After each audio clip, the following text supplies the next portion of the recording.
Bueno, continuando con las grandes ideas de las matemáticas, estamos con el libro de series y sucesiones. Los límites, los límites del infinito. Y vamos a iniciar el capítulo 2, que nos dice que el infinito puede tener límites, unidas por un límite. Elegimos como punto de cierre del capítulo anterior una aparente paradoja clásica del cálculo matemático. ¿Cómo era posible que una suma infinita de términos positivos pudiera aumentar su valor con cada uno de los infinitos términos que sumaban y a la vez tener un valor finito?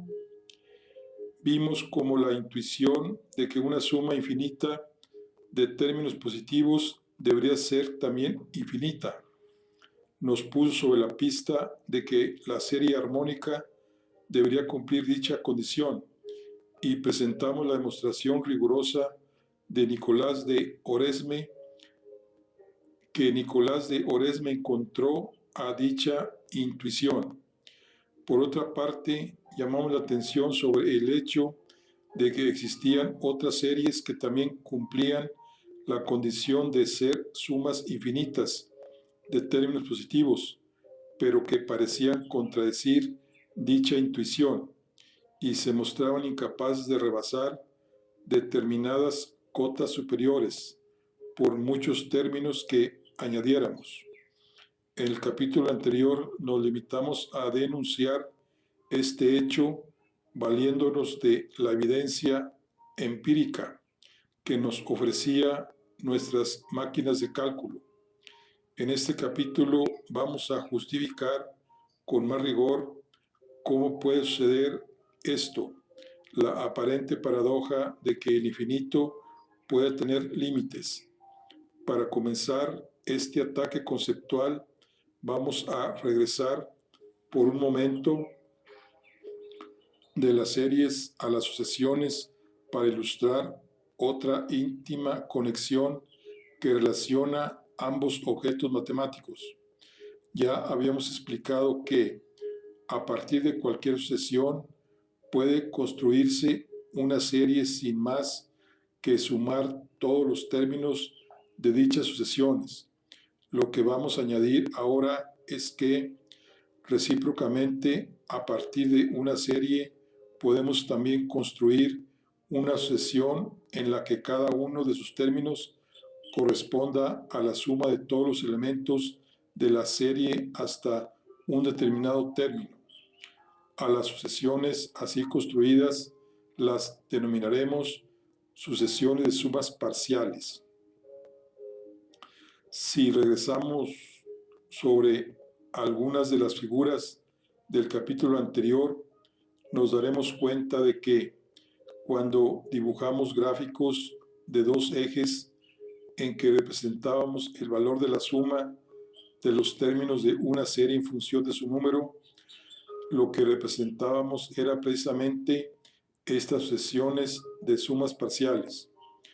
Como cualquier otra sucesión, estas sucesiones tendrán también o no un límite, y este límite de la sucesión de sumas parciales de una serie va a ser un número muy importante, porque en caso de existir va a coincidir con el valor de la suma de la serie y será otro recurso que podremos emplear para calcular su valor.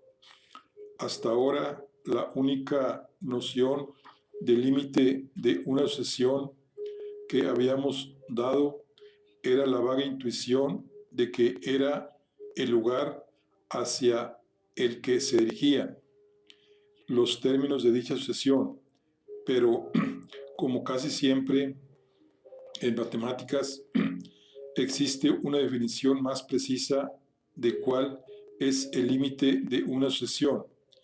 Se dice que un número es el límite de una sucesión si, independientemente de lo cerca que queramos ponernos de ese número, existe un término a partir del cual todos los términos de la sucesión van a estar más cerca de dicho número, de lo que nos hemos colocado.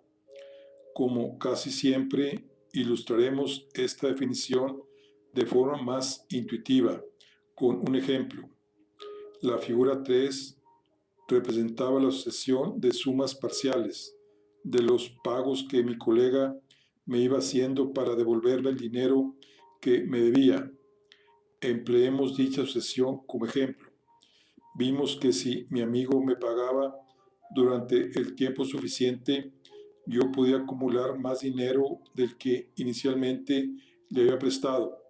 Pero vimos también que por mucho tiempo que me estuviera pagando, jamás me haría rico, porque jamás acumularía más de 2.000 euros. Se podría decir, pues, que 2.000 euros es el límite de la sucesión de sumas parciales de pagos. Sigamos la definición y pensemos en un valor pequeño. Por ejemplo, 1. Según la definición de límite, debería existir un mes a partir del cual la cantidad de dinero que me ha devuelto será mayor o igual a 1.999. Y a partir de ese mes, la diferencia entre el dinero que tengo y 2.000 será siempre menor de 1. Efectivamente, podemos comprobar que después de 12 años y 4 meses se cumple esta condición.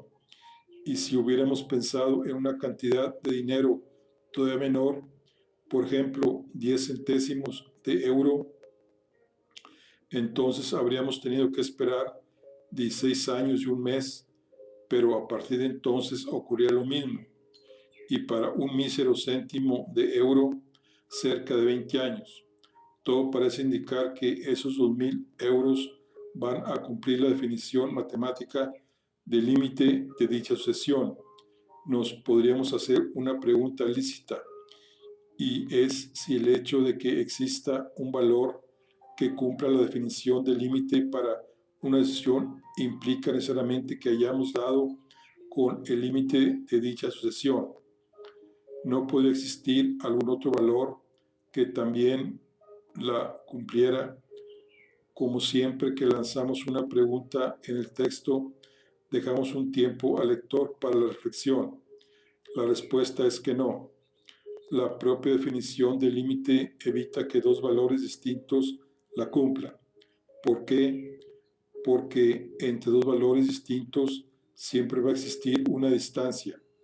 Y si una sucesión se acerca tanto como queramos a uno, no podrá hacerlo también al otro, a no ser que ambos sea el mismo.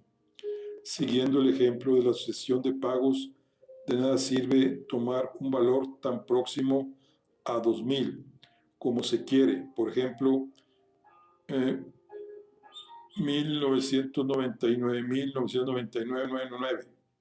Me basta elegir un valor de 0.00005 para ver que no existe ningún término de la sucesión a partir del cual la distancia a 2.000 euros y a 1999.99999 es menor que dicho pequeño valor para todos los términos en ambos casos. Si me acerco más a uno, me separo del otro.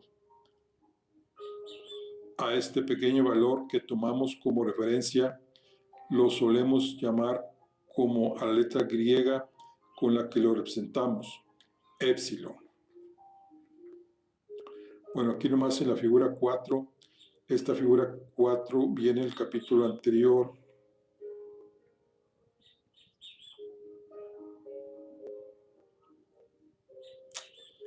Que veíamos que, bueno,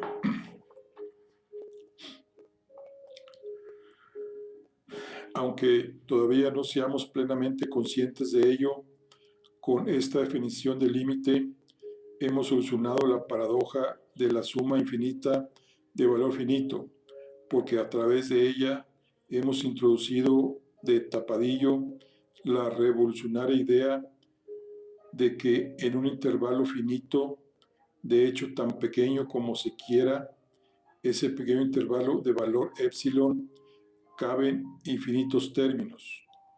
todos los de una sucesión a partir de uno dado. Bueno, podrá arguir el lector, pero esta idea no es exactamente la misma de la paradoja de la serie.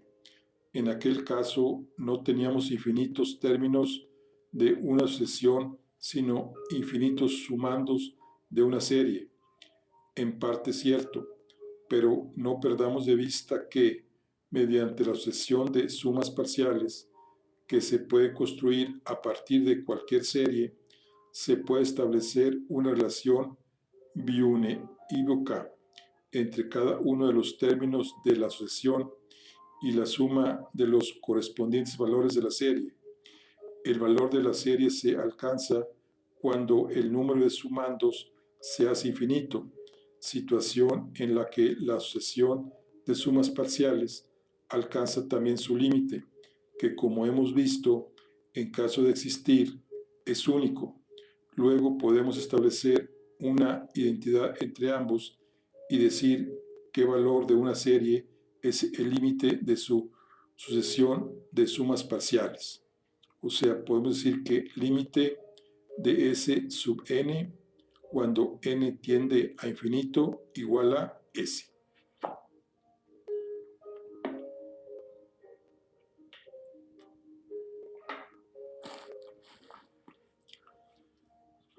Series con carácter, las geométricas.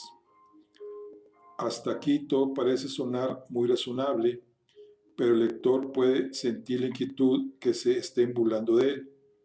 Se ha definido lo que es el límite de una sucesión. Se ha deducido que, de existir, este es único y se ha afirmado que se puede identificar además el valor de toda serie con el límite de una sucesión de sumas parciales.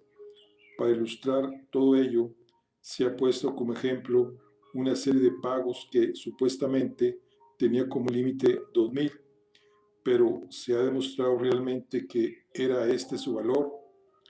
Hasta este momento, el lector no se le ha dejado otra opción que confiar en el autor o intentar indagar por su cuenta. No se le ha brindado una demostración formal de que las series que han aparecido a lo largo del texto y han sido identificadas como convergentes tienen el valor que se les había asignado. Cuando hablamos de demostración formal, nos referimos a una demostración del tipo de la que Nicolás de Oresme empleó para demostrar la divergencia de la serie armónica.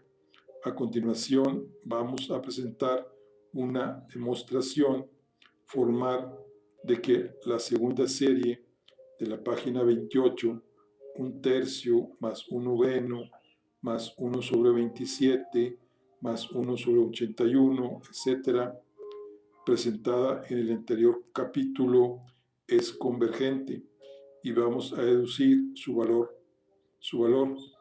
Para ello, solo tenemos que fijarnos en una propiedad característica de la serie.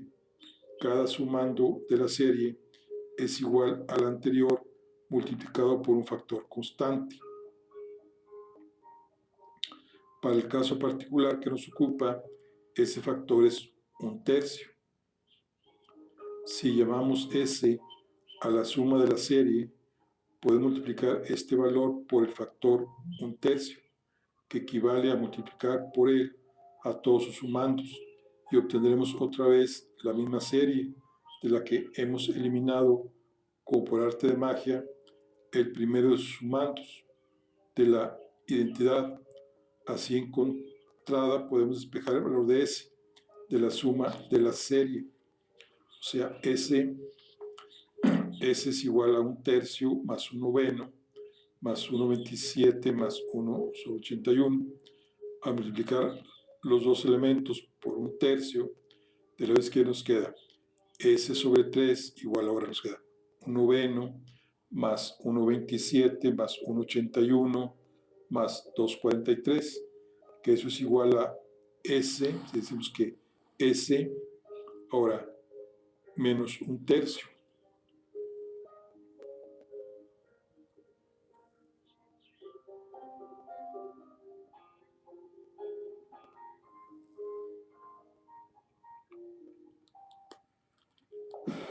y decimos que S sobre 3 es igual a S menos 1/3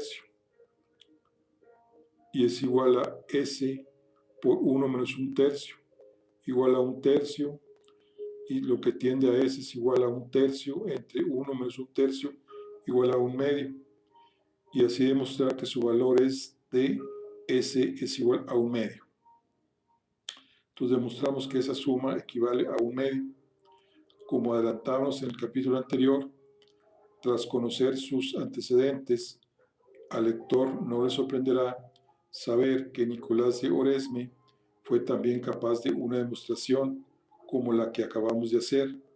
7 siglos atrás pudo deducir un método general de cálculo de cualquier serie, cuya forma general fuera la sumatoria de n igual a 0 infinito de a r a la n.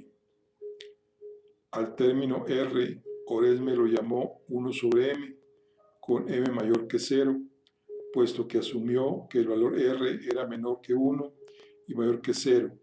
Más adelante veremos que esta restricción no es necesaria para evitar males mayores. Fíjese, lector, que esta categoría incluye tanto a la serie del ejemplo sin más que hacer, a igual a r igual a 1/3, como la primera serie de la página 28, 1/2 más 1/4 más 1/8, etc., en la que a es igual a r igual a 1/2, o a la que ya sirve serie de pagos, que podría ser reescrito como la sumatoria de n igual a 0 infinito de 100 por 95 sobre 100 elevado a la n, en la que a es igual a 100 y r igual a 95 entre 100. Todas estas series pertenecen a una celebérrima categoría matemática conocida como series geométricas y tienen en común la interesante propiedad de que la relación entre dos términos consecutivos de la serie se mantiene siempre constante e igual a r, tal y como la hemos definido a dicha relación constante. Se le suele conocer como la razón de la serie.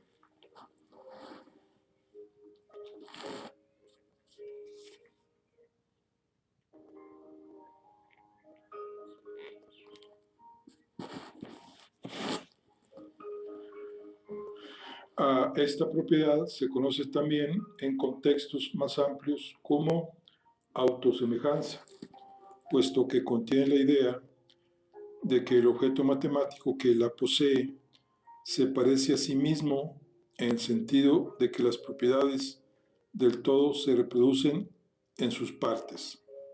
Más adelante ahondaremos en esta sugerente idea.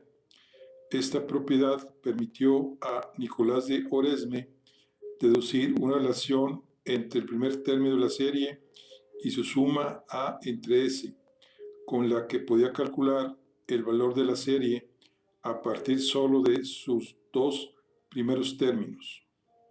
Esta propiedad, que puede parecer un tanto retorcida, así presentada, nos adelanta que no habríamos necesitado un programa de ordenador para saber cuánto dinero me habría devuelto mi colega en caso de haberme pagado hasta el infinito.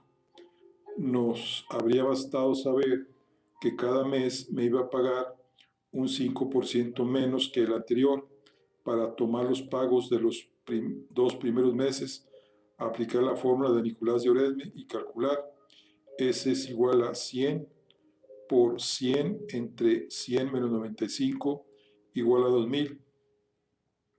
Basándonos en lo que aquí es puesto, invitamos al lector a deducir por sí mismo la afirmación de que la serie S igual a 1/2 más 1/4 más 1/8 más 1/16 más suma exactamente 1.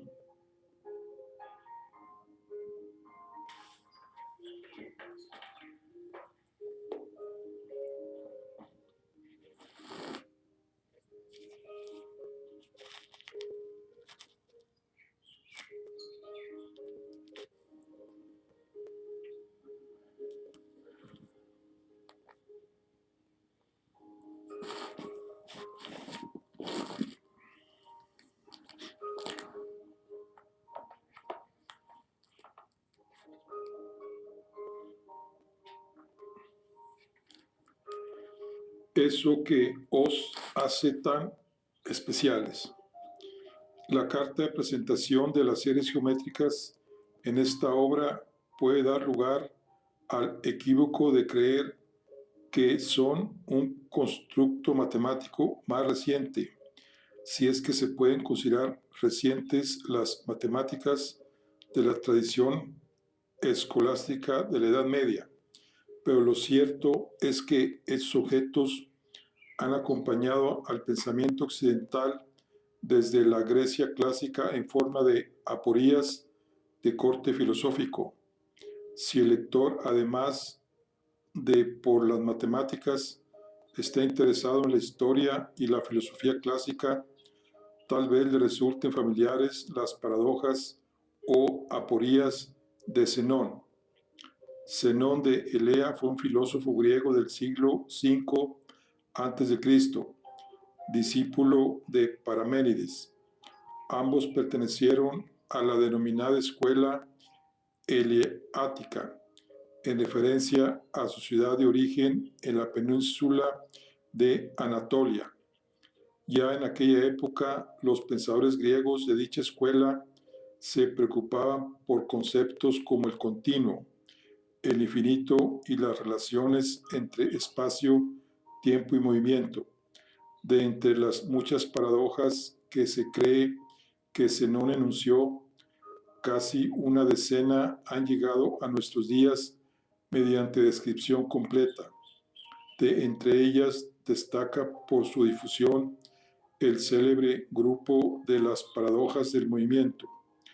Algunas de las más célebres, como la de la dictomía o la de Aquiles y la tortuga, esconden en su planteamiento una serie geométrica.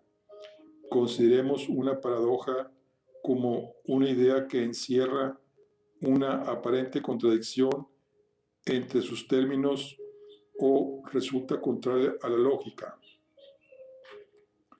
La paradoja de la dictomía puede enunciarse de diferentes formas, pero imaginemos, por ejemplo, que Zenón quería cubrir la distancia que lo separa de un árbol que está, pongamos por caso, a una legua de él.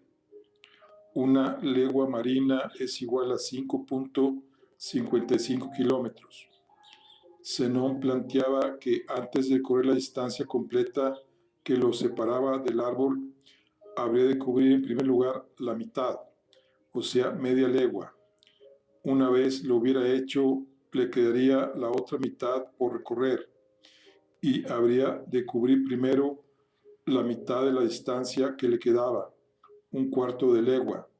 Otra vez cubierta esta otra, habría de cubrir lo que aún le quedaba, pero antes de hacerlo completamente, habría de cubrir primero la primera mitad, un octavo de legua, y así sucesivamente.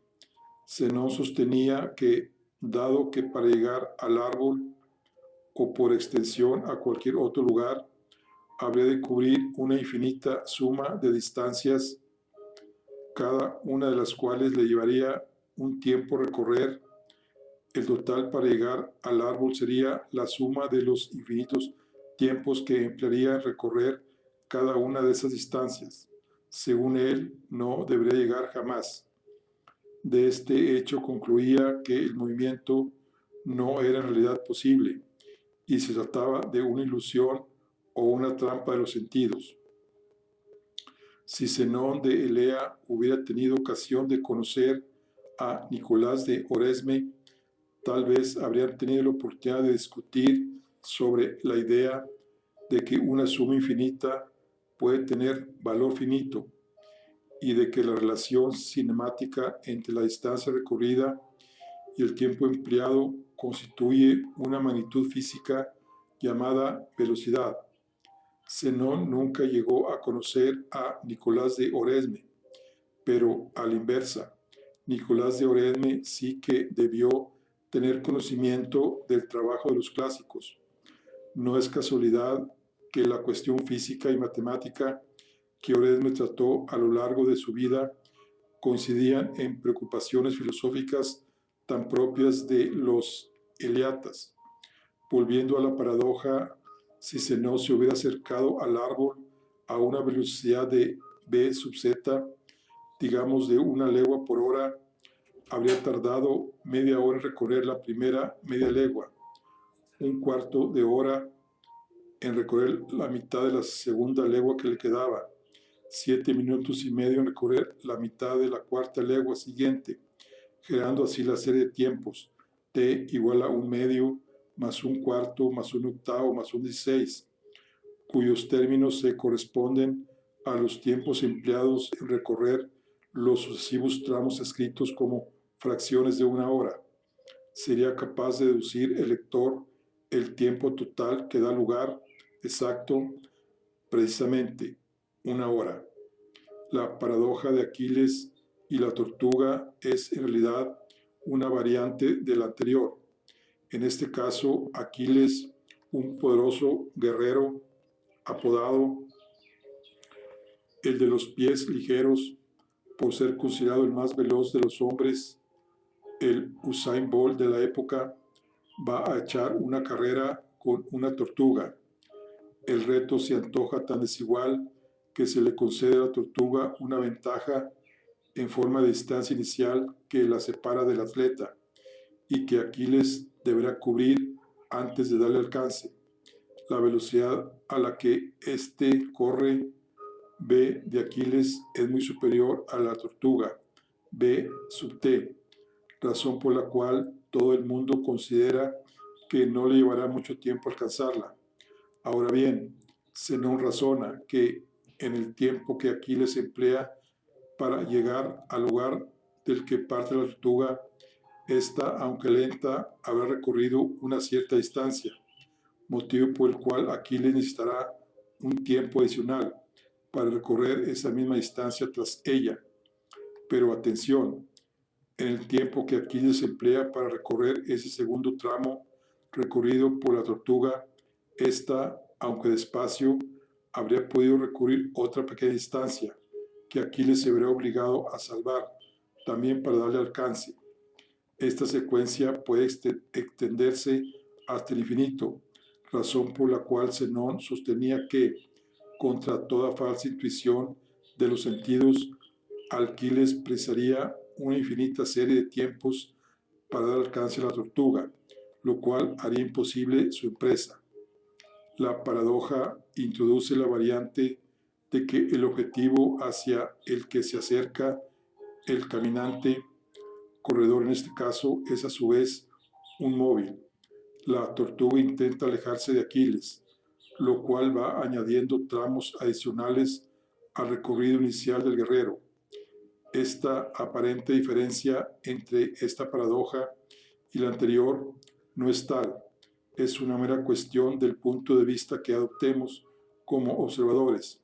Si observamos a Aquiles y a la tortuga desde el lugar de salida de uno o de la otra, veremos cómo ambos se desplazan en la misma dirección a velocidad b sub a y b sub t, respectivamente. Si elegimos, en cambio, sentarnos sobre el caparazón de la tortuga y observar todo el episodio moviéndonos solidariamente con ella, desde esta perspectiva podríamos considerar que la tortuga está tan inmóvil como el tronco al que Zenón se aproximaba de la anterior paradoja, y que Aquiles se nos acerca a una velocidad que es igual a la diferencia de velocidad entre él y la tortuga, o sea, BA menos BT. Podemos considerar, pues, que Aquiles se acerca a la tortuga de la misma forma que Zenón lo hacía al árbol.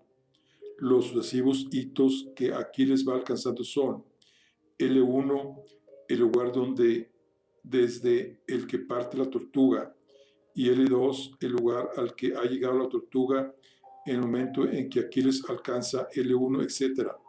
Sentado sobre el caparazón de la tortuga, todos estos hitos parecen alejarse de nosotros a la misma velocidad de v sub t, a la que la tortuga avanzaría si la observáramos quietos, de igual forma que podríamos calcular el tiempo que emplea Zenón en llegar al árbol a partir de la velocidad a la que se movía b sub z y su distancia a este L sub z menos a.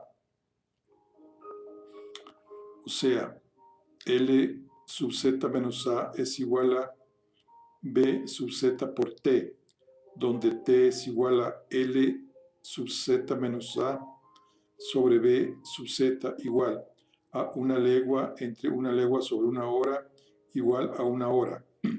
Podemos calcular el tiempo que emplea Aquiles en alcanzar a la tortuga si sabemos la velocidad a la que se acerca a ella, BA menos BT, y la distancia que lo separa, LA menos T.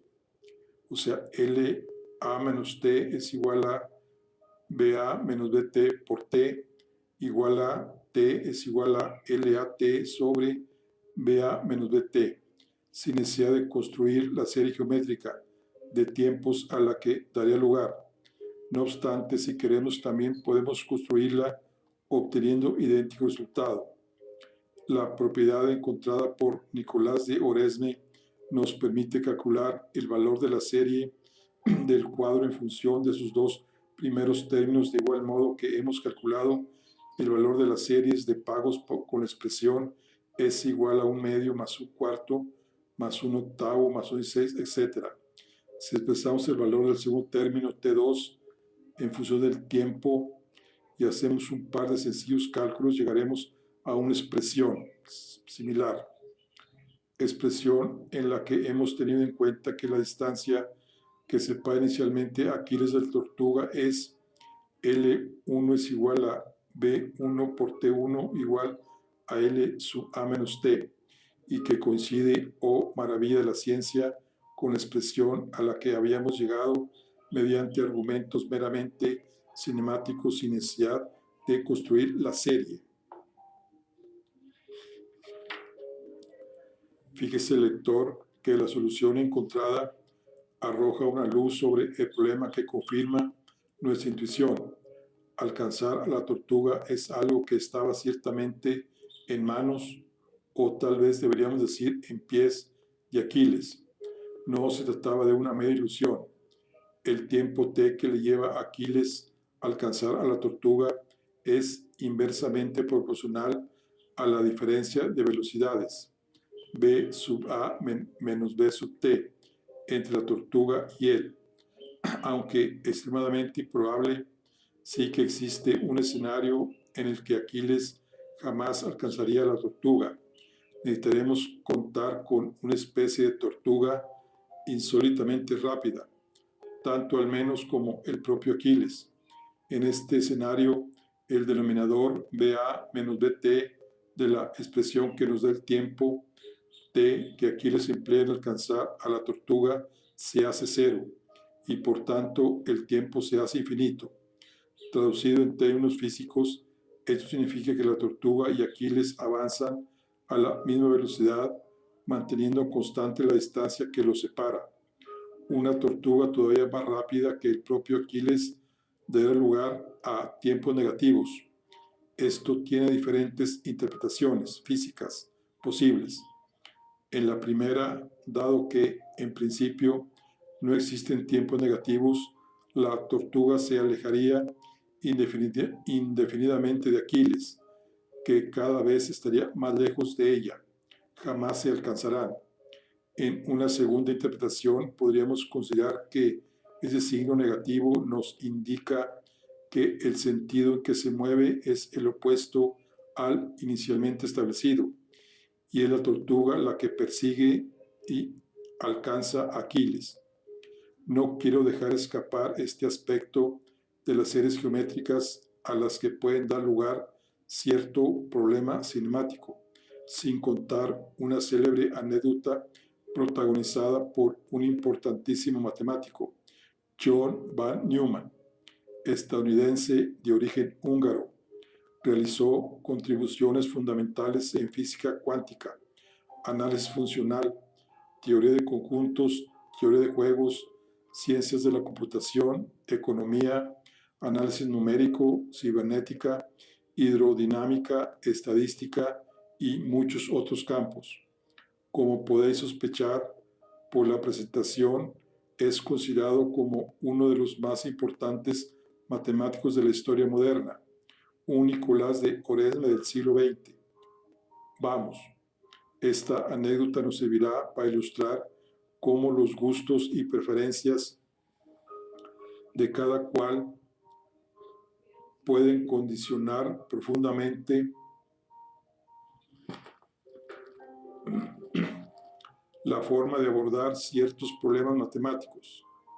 Cuentan que se celebraba un seminario sobre resolución de problemas matemáticos y que entre la audiencia se encontraba Nicolás para glosar la idea de que ciertos problemas admiten distancias, aproximaciones igualmente válidas para llegar a una solución correcta. El ponente empleó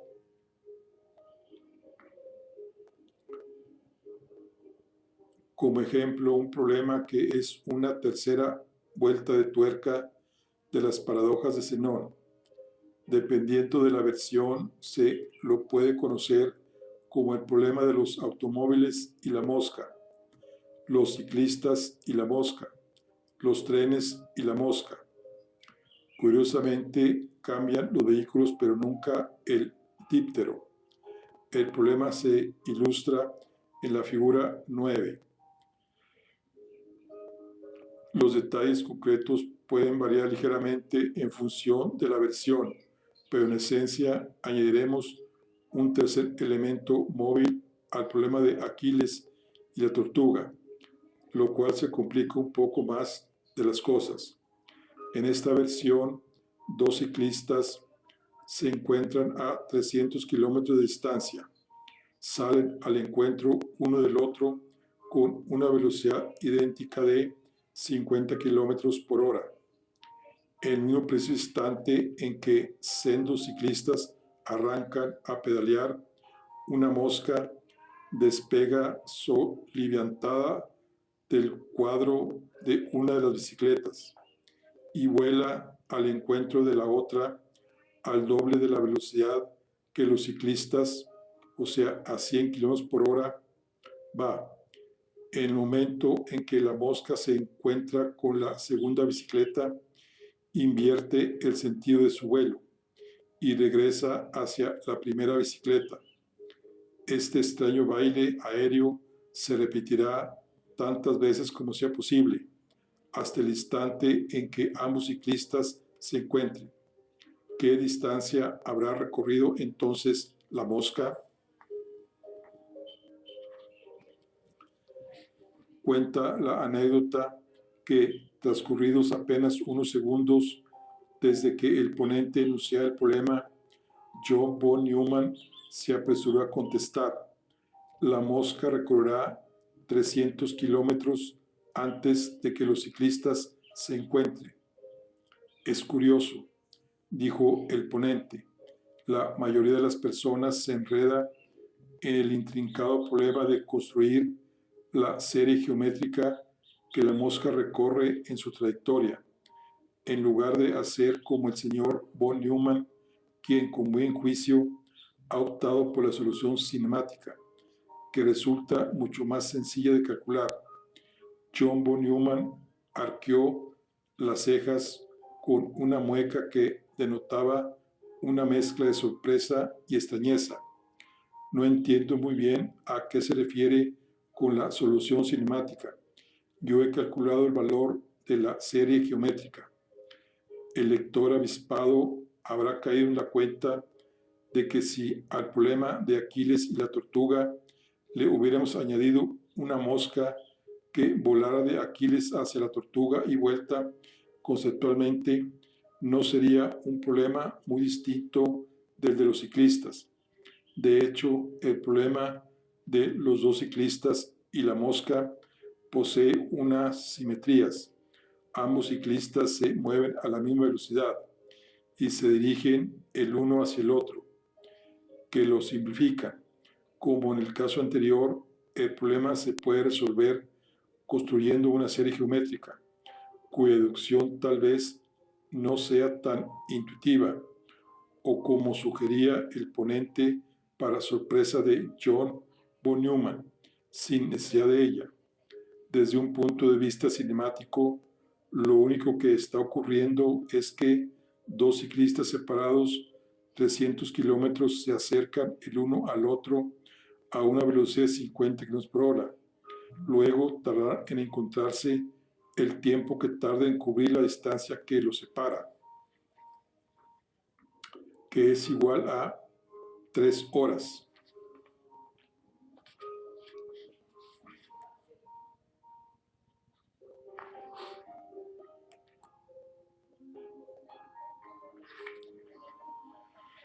En esas 3 horas, la mosca habrá tenido tiempo de recorrer también los 300 kilómetros. Como el lector ha tenido ocasión de comprobar, existen múltiples formas de resolver un mismo problema y algunas pueden resultar mucho más sencillas o mucho menos apartosas que otras. Cuáles son mejores y cuáles peores muchas veces es una mera cuestión de gustos o de preferencias, siempre y cuando conduzcan a un resultado correcto de forma ordenada y rigurosa. Contribuyen a enriquecer nuestra caja de herramientas matemáticas y son bienvenidos por ello.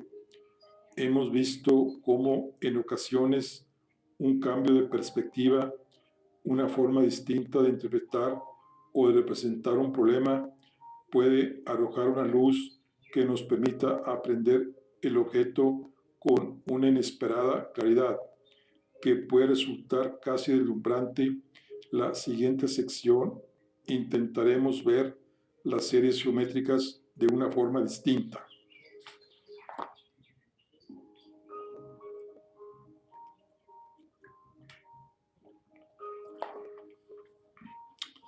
Otra forma de verlo, la naturaleza eminentemente abstracta y formal de las matemáticas presentadas frecuentemente con exóticas definiciones en notación técnica o con fórmulas virtualmente ininteligibles para los no iniciados, puede provocar cierto distanciamiento, pese al potencial interés y la belleza de las ideas subyacentes. En otras ocasiones sucede todo lo contrario, y una feliz imagen puede expresar en una intuición casi inmediata toda la belleza de una idea. Recordemos una vez más la tan recurrente serie geométrica S igual a un medio más un cuarto más un octavo más un 16, etc., en la que cada término es la mitad del anterior. Recuerda el lector el valor varias veces mencionado que tenía dicha serie. No se inquiete si no lo recuerda. Esta clase de olvido en matemáticas no son muy importantes, puesto que las deducciones y los cálculos pueden ser reconstruidos una y mil veces. En lugar de esto, voy a pedir al lector que observe la figura 10. Le da esa imagen una pista si consideramos que se trata de un cuadrado de lado unidad y por tanto también de área unidad. Podemos observar que el cuadrado se puede descomponer en la suma de la mitad de sus áreas, un medio, más la mitad de la otra mitad restante, un cuarto, más la mitad de un octavo, etc. Así es, la suma infinita totaliza el área del cuadrado, igual a 1. Puede extenderse este enfoque visual a otras series geométricas. Se le ocurre al lector cómo abordar, por ejemplo, la serie geométrica de razón un cuarto, es decir, un cuarto más un 16 más un 64, etc. En 1994, Sunday, Alojose y Robert B. Nelson propusieron esta demostración sin palabras de la figura 11. En este caso, no recubrimos la figura completa. Dividimos el cuadrado de partida en 4 piezas idénticas y pintamos primero el cuadrante inferior izquierdo de área un cuarto. Después repetimos la operación en el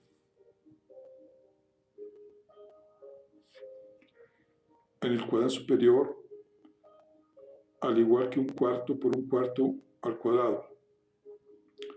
Al iterar el proceso infinitas veces, habremos pintado un tercio del área total, justo el valor de la suma de la serie que buscamos.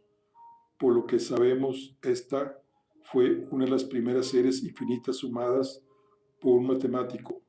Fue Arquímedes quien lo logró. ¡Oh, sorpresa! Gracias a un método geométrico parecido. ¿Resulta imprescindible partir de un cuadrado? No. Basta con una figura que pueda dividirse en 4 partes idénticas que representen copias semejantes de la figura original. Un triángulo isósceles de área 1 cumple a la perfección este requerimiento, como mostró Ricky Mabry en 1999 en la revista Mathematics Magazine. Recordemos que previamente habíamos mencionado que las series geométricas cumplían la interesante propiedad de ser autosemejantes, es decir, que la estructura del todo se reproducía en sus partes. Observemos que el kit de estas demostraciones se basa en el empleo de infinitas copias de diferentes tamaños de la figura original. Cada parte corresponde a una versión reducida de la figura completa.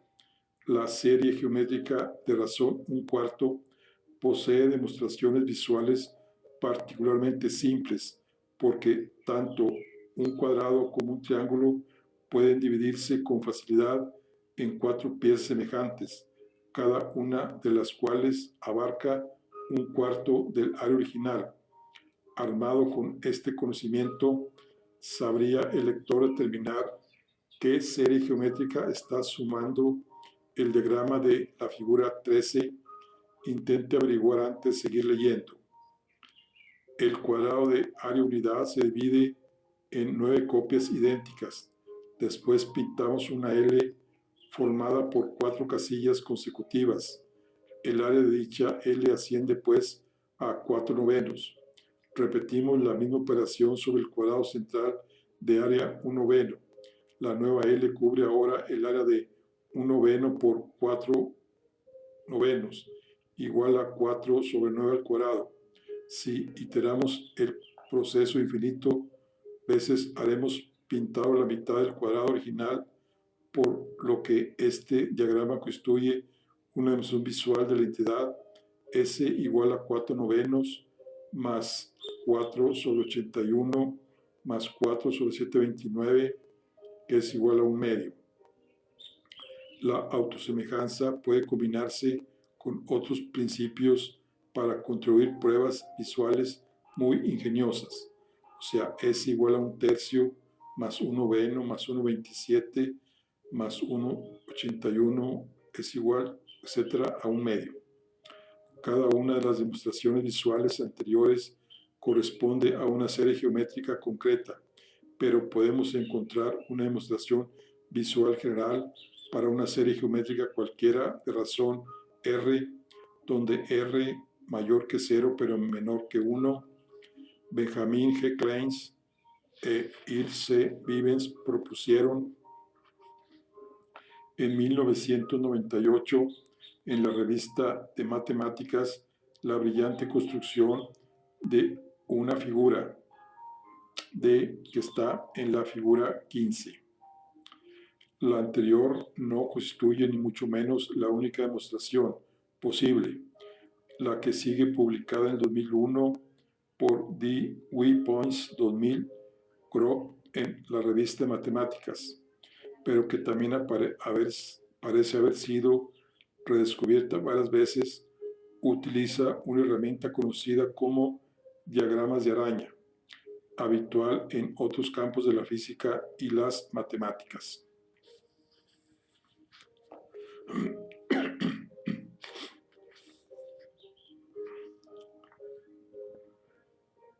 Invitamos al lector a intentar representar gráficamente dicha demostración, vista el nombre diagramas de araña. resulta el más indicado en este caso. En este punto de nuestro periplo espero haber conseguido despertar suficiente curiosidad e interés en el lector como para que desee indagar más en la naturaleza de estos interesantes objetos matemáticos, su variedad y las diferentes formas en que pueden ser presentados.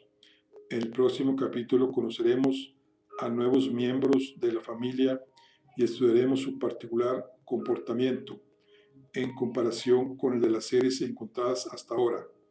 Descubriremos diferentes estrategias para analizar su estructura y deducir algunas de sus propiedades.